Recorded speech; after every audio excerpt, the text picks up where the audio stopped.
I want to thank Pete and Christian especially, of course, for being part of what we've just been doing for the last year. Or more. And most importantly, the road crew.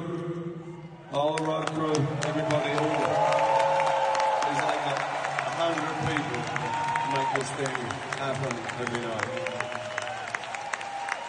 And it's really been a special tour. We've had obviously challenges at the beginning. We lost our friend, and Martin and I decided to carry on making this record. We did a tour. I'm glad we did. Anyway, most importantly, I want to thank you all for being with us all these years. It really means a lot to us. Thank you so much.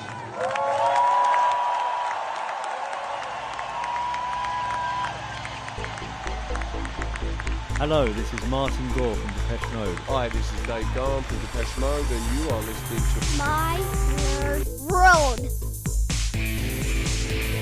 And welcome to it, Depeche Mode, the podcast. I'm your host, Jon Justice. Hope you're having a fantastic week, and thank you so much for joining another episode. As always, if you'd like to email me,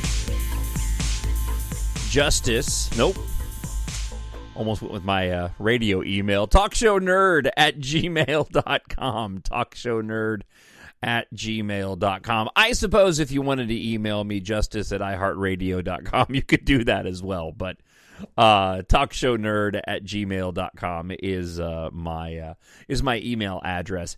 I was putting in audio for this week's episode. I have a clip from former Depeche Mode band member. You may have heard of him, Alan Wilder. He's having a private collection sale of his record releases, and I've grabbed the audio for that, and I was loading it into the system for the show this week, and I still had the comments from Dave at the end of the Memento Mori tour. I still had it saved in my studio, so I just decided to play it. We haven't heard anything from the band since the closing of the tour. Still don't know about those unreleased tracks. The rumors that I had heard of when we would be receiving those have come and gone. We're heading into the latter part of this year. I still expect that we will get a physical release of the Memento Mori tour at some point in time, but there's been no news. There is news of a new release, and I'll share that with you here in just a moment. But it's tough to not hear those comments from Dave at the final show of the tour in light of a lack of information from the band or anything new being released. And it kind of takes on more significance as I went and listened to it, and has me wondering, again, that question that I asked on those shows after the tour was over of whether or not this is the end of the band. And I don't think we'll know for sure until the band decides, and the band may not even know at this point in time. But again, playing that audio back, it had a different vibe for me personally than when I had played it before. So, welcome to the show. I do want to get into some listener feedback emails from you this week. We'll talk a little bit about this Alan collection sale that's going on. Apparently not including at this point in time any Depeche Mode items, but you'll hear what the former band member has to say in his own words coming up in just a moment. But let's go ahead and start here with some news that was released this week.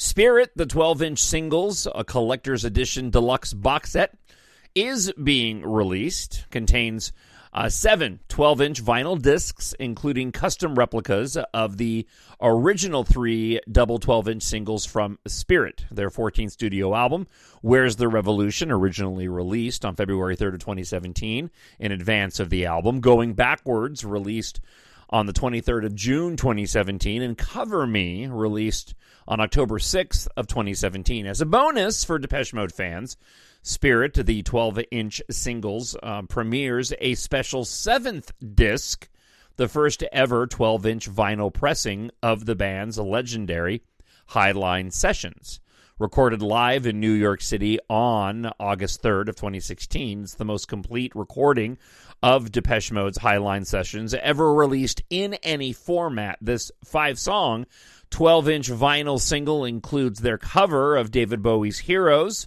celebrating the anthem's 2017 40th anniversary, and 2 previously unreleased performances of So Much Love and Poison Heart. Hopefully we'll get digital versions of those. Depeche Mode recorded their Spirit album from April through August of 2016 at Sound Design in Santa Barbara, California, and Jungle City in New York. Working for the first time with producer James Ford, Spirit was the last Depeche Mode studio album to feature founding member and keyboardist Andy Fletcher before his passing on the 26th of May of 2022.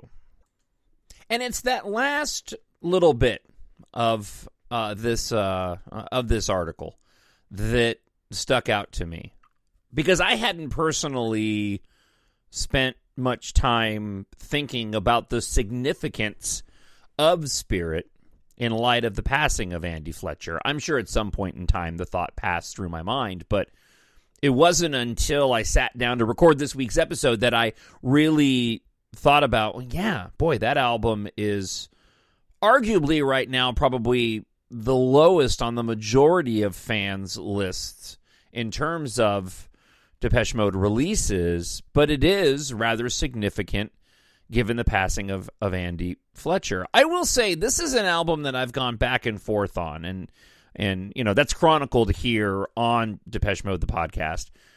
It's an album that I was quite high on when it was first released, and that's pretty typical for me as a Depeche Mode fan.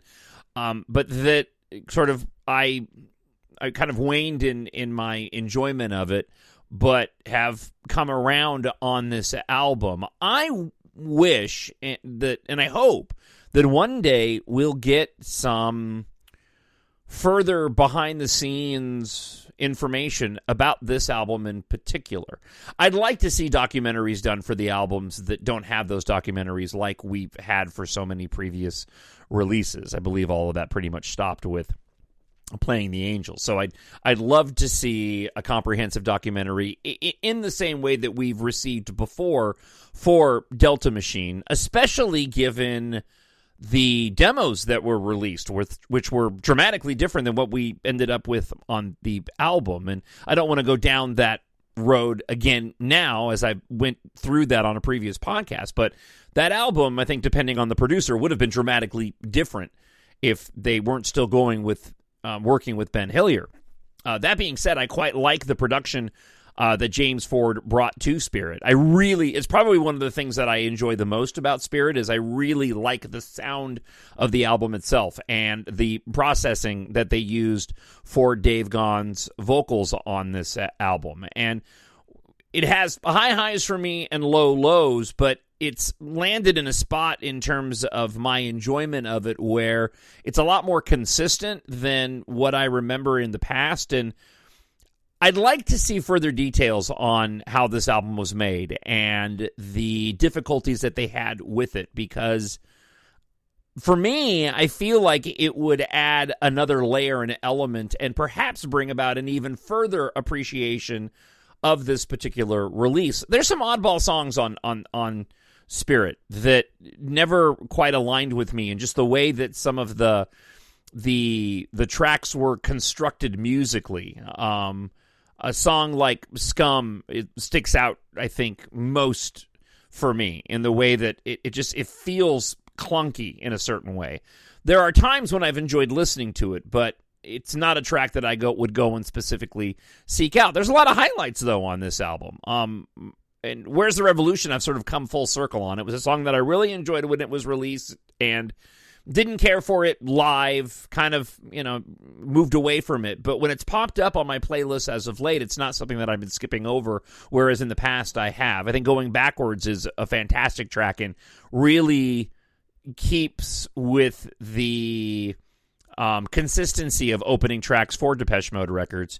Cover Me, I think it's a fan favorite of everybody, although very much in Dave's particular style.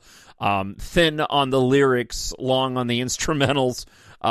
Feels like a sort of a kindred spirit or a companion piece to Speak to Me from Memento Mori.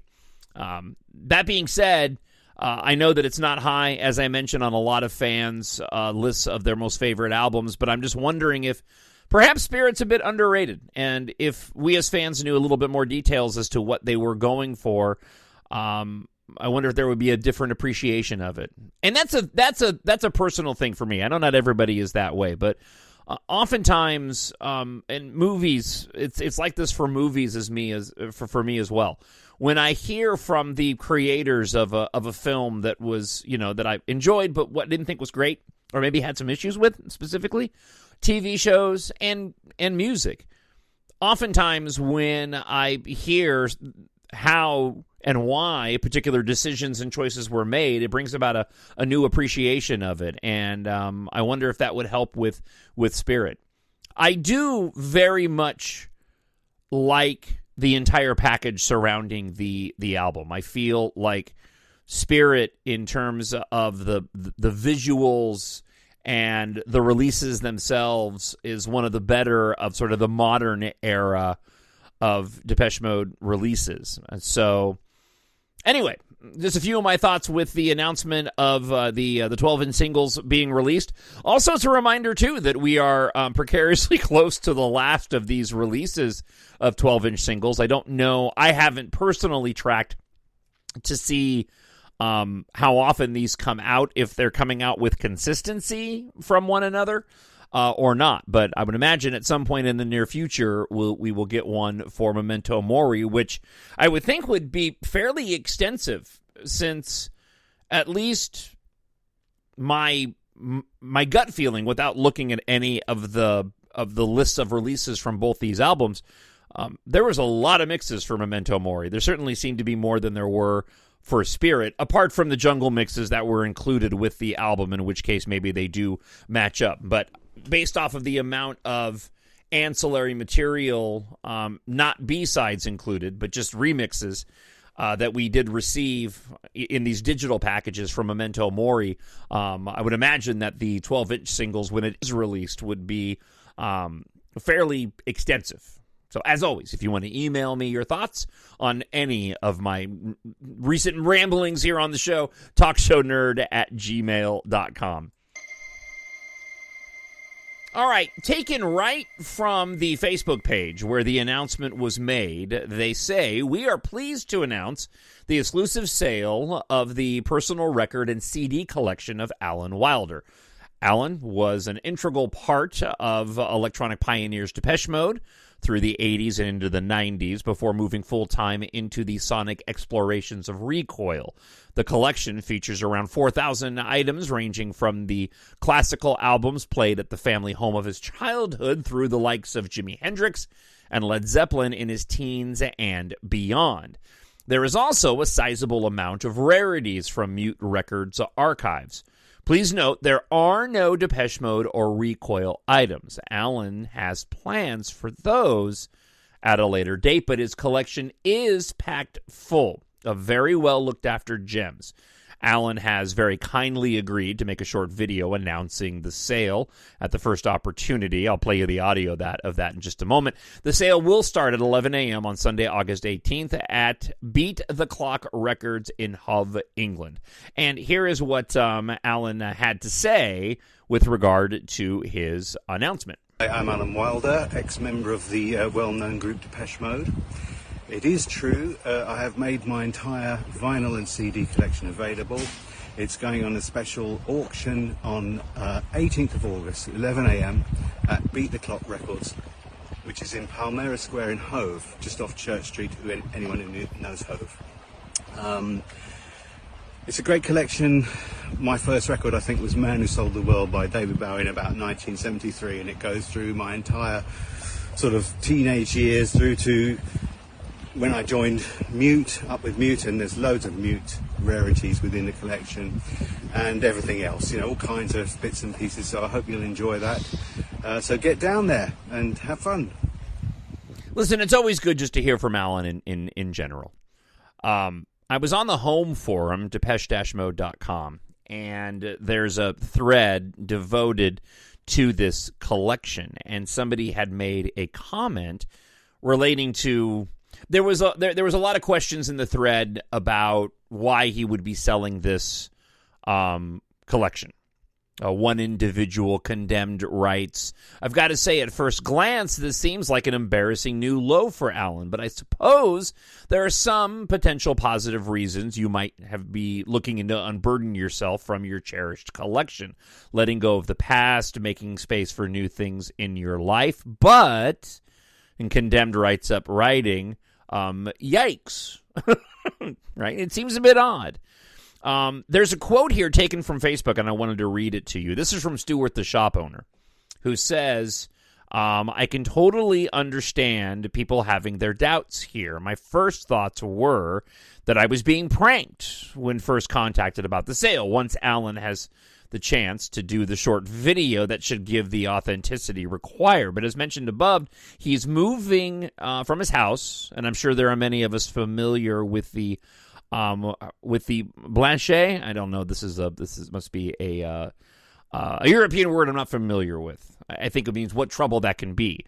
I was reluctant to start putting the word out before getting the video, but there's a quite short lead time for the sale. I wanted to give people as much heads up as possible. With a huge amount of boxes in the lounge at the moment, we need to free up the space as soon as possible. Okay. Somebody had responded to condemned and said, why would it be considered embarrassing or a new low? And he responded with, a genius musician refuses to work and is running out of cash was my first thought.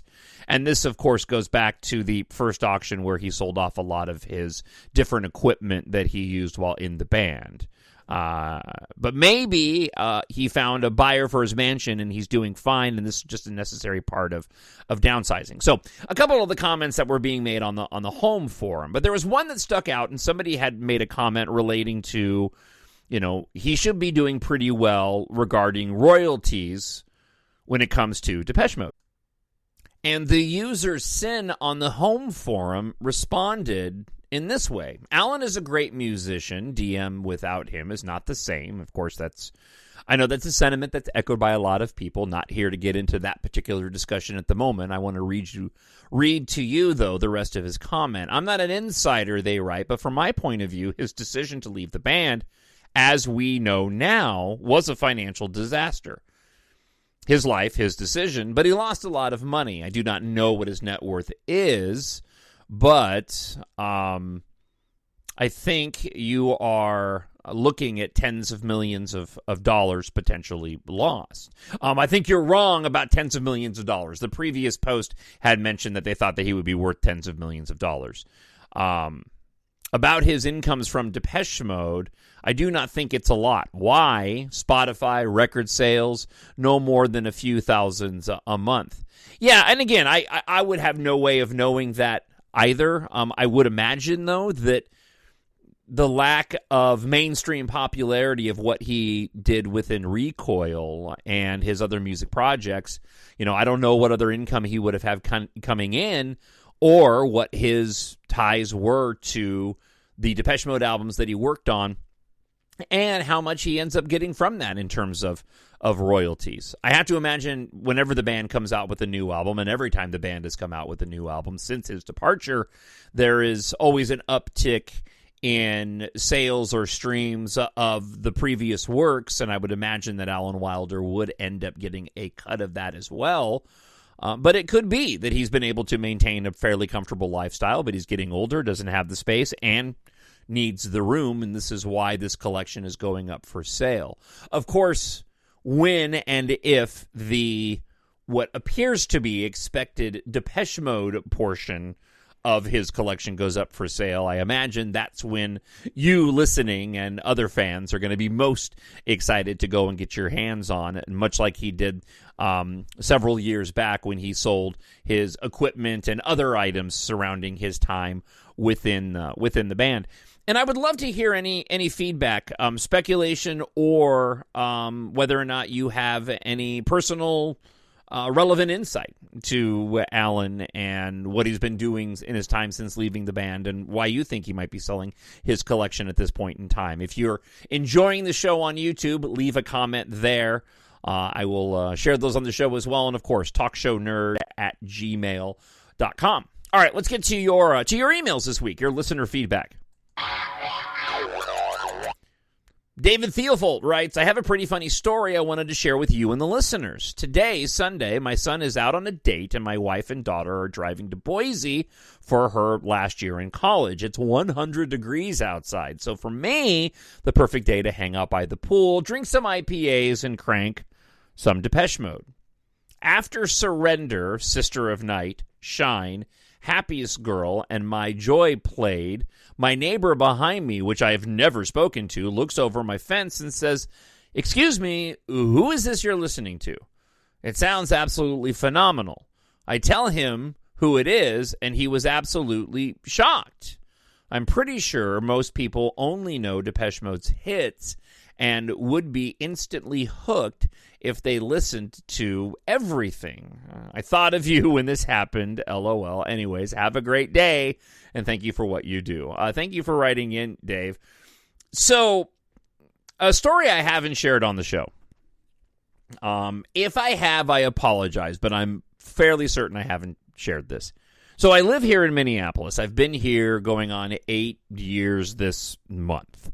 And as I have talked about on the show, it's been rather frustrating when the band has gone on tour, Spirit and Memento Mori, that they didn't come to Minneapolis. The closest that they ever came was Chicago. That's the show that I went to on the Global Spirit Tour.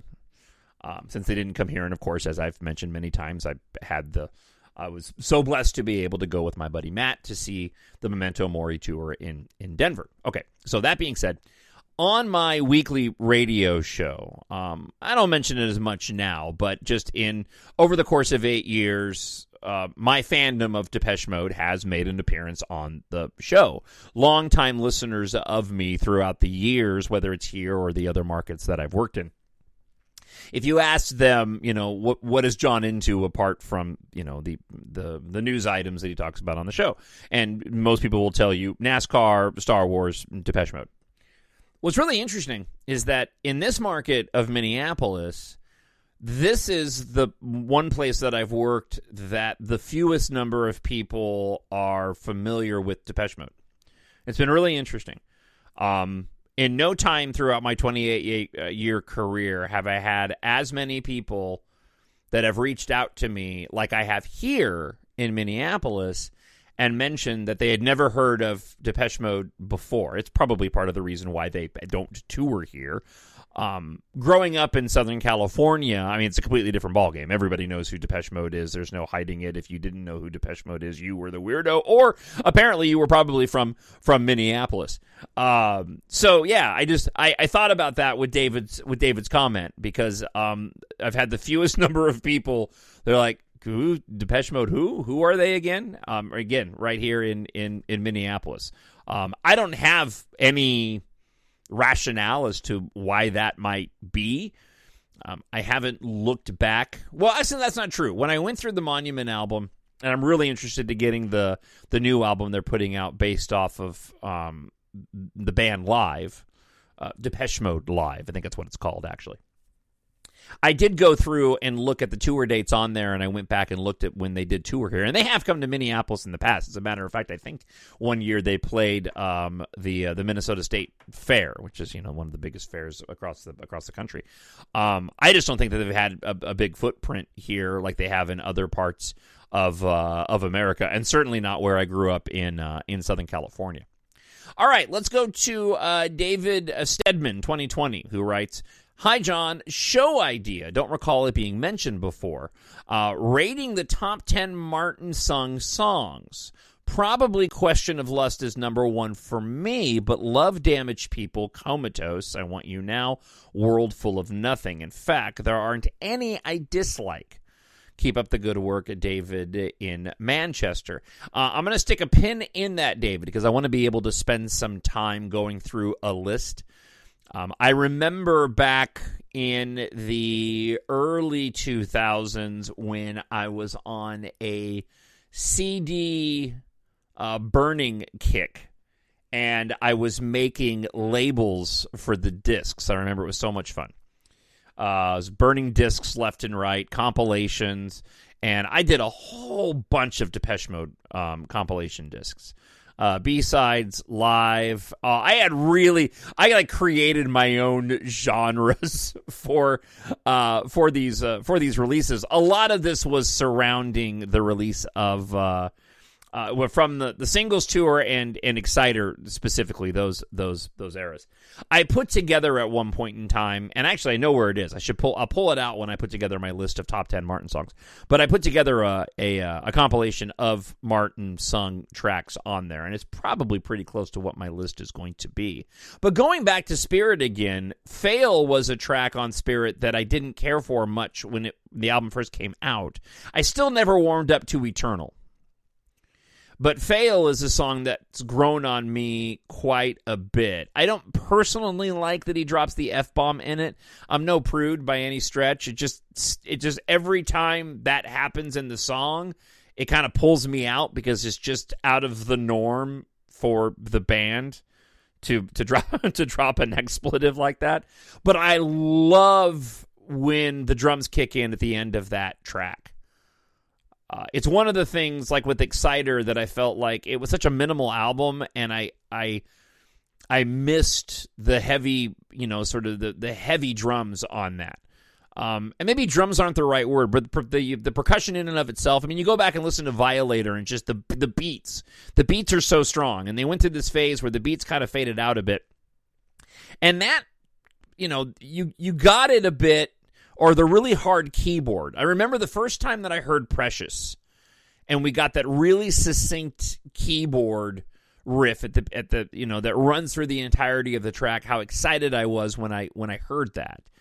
And when I go and listen to, say, Delta Machine, when we got the making of video, the behind the scenes video for the announcement of the album, and it included Angel. And it had the behind-the-scenes footage with the track. I thought it was a demo.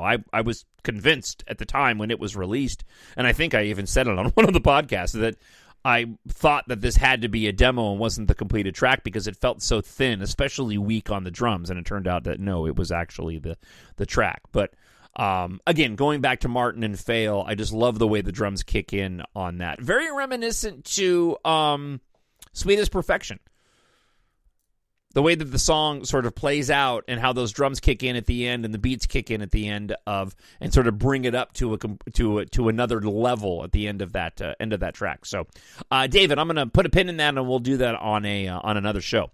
Neilson 2521 says, "Never Let Me Go and Always You have become my go-to tracks off Memento Mori. Ghosts Again is better, though slightly played out now. Whoever said Personal Jesus on the previous episode is their weakest track is trippin'. It's a DM track where the guitar was actually needed. Is it weaker than Lillian? I think not. P.S. I agree. Memento Mori seems something of a swan song album with nods to the past, and I also concur that the drum machine would be a welcome return live. Around 40% of the songs at least. Anyway, thank you very much for that.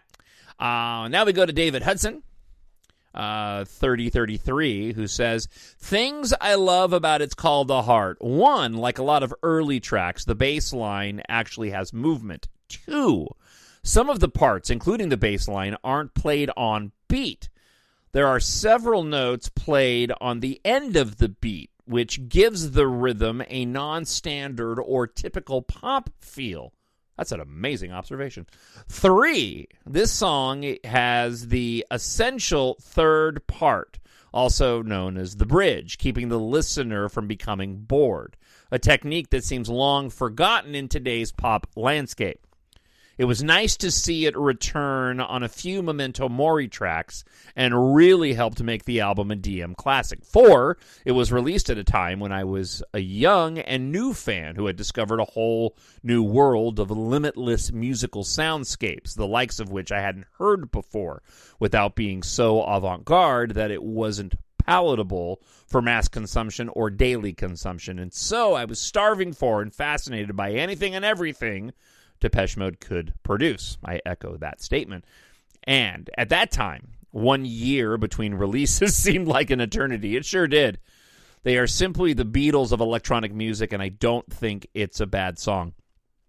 That's a fascinating little piece of insight, and I've noted that before, but back during that time period, going back to the 80s and into the 90s, before we ended up with these 4-year gaps, it really did seem like an eternity between those albums. It's shocking to me when I look at the release dates of Black Celebration, Music for the Masses, and so on and such forth. And yet, we live in this world now of sort of instant gratification where we want to get everything all the time. And at that time, a year was no time at all, and yet it seemed like an eternity. I don't know. You get fascinated with time. At least I do when you get older, because time moves so much faster now. Like, a year goes by like that. Before you know it, it's over. Whereas a month used to feel like a lifetime back when I was younger. All right, lastly, short one here from DJ Kenny 1202, who writes, remixes after Ultra are useless. Not sure if he did that intentionally, but it works. I stopped buying them, totally watered down. Yeah, listen, it's changing times and musical tastes, and I feel like the remixes that we got prior to Ultra served a different purpose. I could be wrong, but I feel like up until Ultra and then afterwards, the remixes were trying to go and bring in new fans by presenting Depeche Mode music in the style of the popular dance music of the time. And maybe that was always the case, and it's just the shift in popular electronic dance music.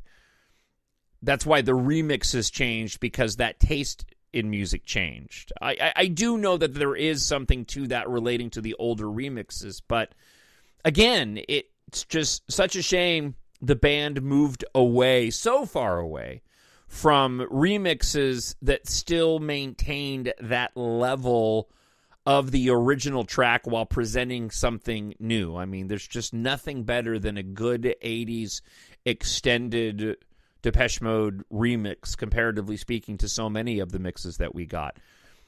Now, I say that, and there are a lot of mixes that came out from Memento Mori that I very much enjoyed. More so than I can say for any of, say, the 4 albums that came before Memento Mori. I tried to get into those jungle mixes from Spirit, and none of them really grabbed me. But there are more than a handful of mixes that are in playlists that I've made surrounding Memento Mori that I listen to quite often. So, to everybody who wrote in this week, thank you very much. I greatly appreciate it. And listen, that's up the show for this week. Relatively short, but there's not a lot going on. Thank you so much for checking out the episode once again. Just want to remind you that if you are a newer listener to the show, I hope that you'll go back and check out the previous episodes. And I hope you'll support my nerd world and the podcast I produce. And if you read science fiction, the way you can support my nerd world is by checking out my science fiction space opera series. After Earth faces its end, we're looking at the year 2172 is when the first book starts of EMBARK Book 1. Follow pilots Taft, Keitha, and their crew on a journey of survival across the galaxy as they fight for humanity's future. There's 7 books at all in the series.